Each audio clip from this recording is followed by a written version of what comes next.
हमें बच्चों की तरह ठगा जाता है। झूठ ऊपर से लेकर नीचे तक झूठ की एक ऐसी माला परो दी गई है। मोदी सरकार होश में आओ, होश में आओ, होश में आओ। मोदी सरकार होश में आओ, होश में आओ। तो सारी सरकार छुट्टी पे है, यदि नई सरकार चलती है तो त्याग पत्र दो। और दोनों संगठन एक मंच पे आके हम एक बड़ा प्रदर्शन जो है ना अक्टूबर माह में करने जा रहे हैं। This report is sponsored by Aditya Jyoti Eye Hospital near Chowk. Free OPD, best care and treatment for your eyes.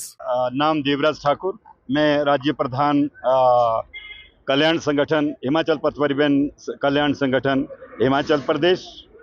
आज 26 तारीख हो गई है महीने की और अभी तक हम पेंशन के लिए तड़फ रहे हैं। पेंशन मतलब ना उम्मीद हो चुकी है। पिछले महीने में लास्ट 30 तारीख को इन्होंने पेंशन खाते में डाली। अब जो रनिंग स्टाफ है पहली को वो दूसरी सैलरी लेने के लिए तैयार बैठे हैं, परंतु हमारे को अभी 26 तारीख आज हो गई है और अभी तक भी हमें कोई उम्मीद नहीं और आगे भी हमें कोई उम्मीद नज़र नहीं आती कि ये पेंशन इस महीने में दे पाएंगे, क्योंकि सेक्रेटरी फाइनेंस वो भी छुट्टी हैं। आपका हमारे जो सेक्रेटरी ट्रांसपोर्ट है, एडिशनल चीफ सेक्रेटरी ट्रांसपोर्ट, वो भी छुट्टी हैं। चीफ मिनिस्टर साहब भी कहीं विदेश दौरे पर हैं। हम सचिवालय में अपने मंत्री महोदय मुकेश अग्निहोत्री जी से भी मिलने की हमने कोशिश की, वो भी छुट्टी पे हैं। तो सारी सरकार छुट्टी पे हैं। यदि नई सरकार चलती है तो त्याग पत्र दो, वरना HRTC पेंशन जिन्होंने 40 साल इस धूल धूप धुएं में अपने जीवन यापन तो छोड़ो आप, जो जिनमें हमने अपनी सेवाएं निगम को दी और लाखों लोगों को अपने गंतव्य स्थान तक पहुंचाया, परंतु आज बड़ी शर्म की बात है कि कमाए हुए पैसे के लिए भी हमें एजिटेशन करना पड़ रहा है। मैं आपके चैनल के माध्यम से सरकार से ये मांग करना चाहता हूं, संगठन के माध्यम से, कि हमारा ये संघर्ष आज से बिल्कुल सही तरीके से बड़े अनुशासन में पूरे हिमाचल प्रदेश में आज से शुरू हो गया है और ये तब तक चलेगा जब तक हमारे पेंशनर्स की पहली डिमांड पेंशन की है कि उसकी डेट फिक्स की जाए। जिस दिन पूरे हिमाचल प्रदेश में सैलरी ड्रॉ होती है उसी दिन पेंशन को भी उसकी पेंशन की अदायगी की जाए। सबसे मेन डिमांड हमारी ये है। बाकी अन्य ड्यूज तो हालात बद से बदतर हो गए हैं कि मार्च 2024 से लेकर जितने भी सेवानिवृत्त है उनको एक पैसा भी निगम प्रशासन द्वारा या सरकार द्वारा पेंशन के रूप में नहीं दिया गया। वो उनका चूल्हा चौका गरीबों का कैसे चल रहा होगा, क्योंकि एक जब कार्यरत कर्मचारी होता है तो लाख रुपए या 80-90 हज़ार रुपये उसकी सैलरी होती है और उसके बाद वो शून्य में आ जाता है।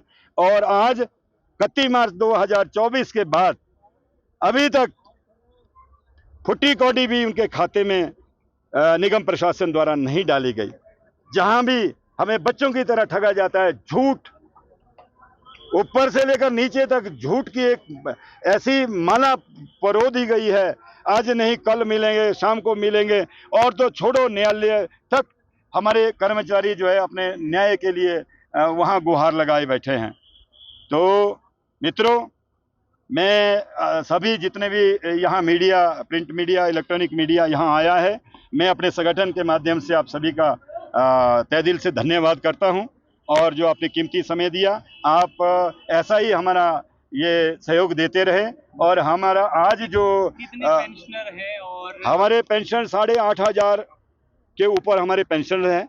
तो अभी जिसमें से 16 से 22 तक का जो एरियर है वो अभी तक एक पैसा नहीं दिया गया। 75 साल 60 65 और 65 70 और 75 वाला जो माननीय न्यायालय द्वारा जो डिसीजन दिया गया था कि उनको 1,75,000 साल वाले को निपटा दिया जाए एरियर के रूप में, परंतु बड़े खेद का विषय है कि उसको भी HRTC प्रबंधन ने 5 किस्तों में डिवाइड कर दिया। जो 80 साल या 85 साल में जो उम्र के पड़ाव में जो हमारा पेंशनर्स चल रहा है, तो 2030 तक वो किस्तें 5 पूरी होगी। वो उस टाइम तक वो रहता है या नहीं रहता है, अगली क्या रणनीति रहेगी? अगली रणनीति हमारी ये है कि आज से हमने अपने गेट मीटिंग के माध्यम से सरकार के कानों तक और सोया हुआ जो प्रबंधन गहरी निंद्रा में सोया उसको जगाने के लिए हमने ये प्रोटेस्ट शुरू किया है और ये तब तक चलेगा जब तक इसकी डेट फिक्स नहीं हो जाए पेंशनर्स की। और उसके बाद अक्टूबर में हमारे जो परिवहन निगम में 2 संगठन कार्यरत है, एक मंच है और एक संगठन है। दोनों का हमारा एक फ्रंट बन गया है ज्वाइंट कोऑर्डिनेशन कमेटी और दोनों संगठन एक मंच पे आके हम एक बड़ा प्रदर्शन जो है ना अक्टूबर माह में करने जा रहे हैं। फेसबुक पर पोल स्टार हिमाचल का पेज लाइक करें और यूट्यूब पर हमारा चैनल सब्सक्राइब करना ना भूलें।